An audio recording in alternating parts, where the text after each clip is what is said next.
याद रखो, परमेश्वर की महान बुलाहट तक पहुंचने के लिए चुने हुए विश्वासी लोगों को बहुत से दर्दों के बीच में से गुजर कर जाना होता है। उन्हीं दर्दों में परमेश्वर आपको तैयार करता है। वो दर्द आपका टुकराए हुआ होना हो सकता है कि लोगों ने आपको टुकरा दिया, जैसे यूसुफ टुकराया हुआ था, दाऊद को उसके भाइयों के द्वारा टुकराया हुआ था। जीसस क्राइस्ट को लिखा हुआ अपने ही घर आया, पर अपनों ने उसे ग्रहण नहीं किया, टुकरा दिया। हो सकता है तुम आज टुकराए जाने के दर्द से निकल रहे हो कि मेरे फैमिली ने, जो मेरी अपनी थी, जब मैं मसीह में आया तो उन्होंने मुझे टुकरा दिया। जब मैंने मसीह की सेवा करने का, उसको पहला स्थान देने का फैसला किया, तो मेरे भाइयों ने, बहनों ने, रिश्तेदारों ने मुझे ठुकरा दिया।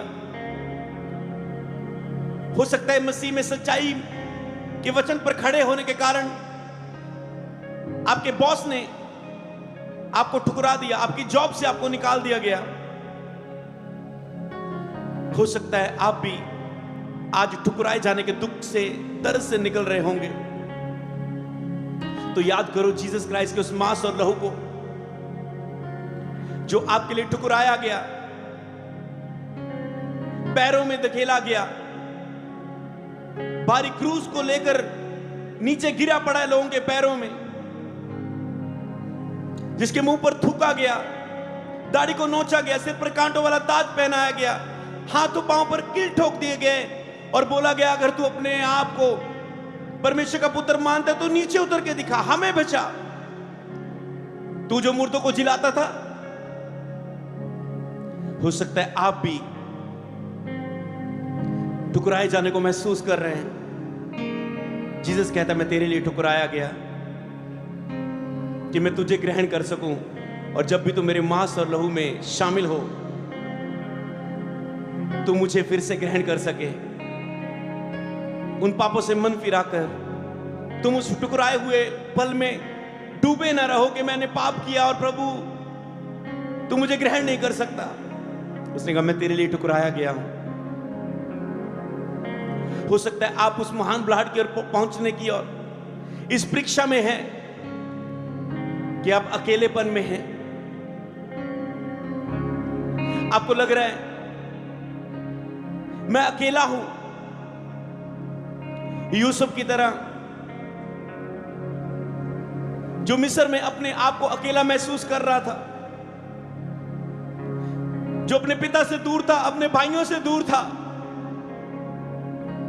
वो एक गुलाम बन चुका था, एक नौकर बन चुका था और बेच दिया गया था। वो अकेलेपन में था क्योंकि परमेश्वर उस अकेलेपन में उसे तैयार कर रहा था, उसके चरित्र को, उसके स्वभाव को।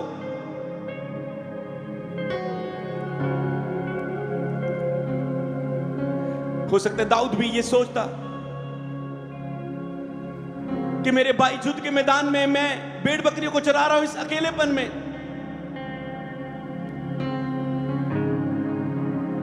और यीशु मसीह को भी खुद उस अकेलेपन का सामना करना पड़ा। चाहे चेले उसके साथ रहते थे, पर कई पल ऐसे भी आए गतसमनी बाग में जब यीशु मसीह प्रार्थना कर रहे हैं, सारे चेले सो रहे हैं और यीशु मसीह उस अकेलेपन से लड़ रहे हैं। हे पिता तूने मुझे क्यों त्याग दिया? हो सके तो ये कटोरा मुझसे टल जाए, पर मेरी नहीं तेरी इच्छा पूरी हो। उस अकेलेपन में टूट रहे थे जीसस, ताकि तुम उस अकेलेपन में टूटे ना रहो। जब तुम उस अकेलेपन में पुकारे, तुझे जीसस का, उसके लोगों का वो अकेलापन याद आए जिसमें परमेश्वर की एक योजना है।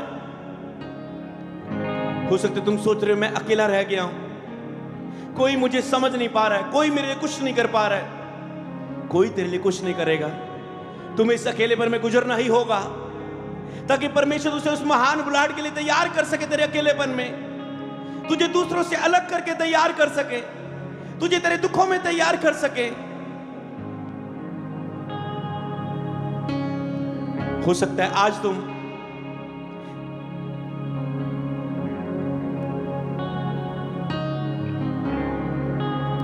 ऐसे दुख से गुजर रहे हैं जो तेरी ही कमजोरी है, जिसे तुम छोड़ नहीं पा रहे। तुम प्रभु के लिए बहुत कुछ करना चाहते हैं, पर बार बार वो तेरी कमजोरी का दुख, तेरी निर्बलता का दुख तुझे गिरा रहा है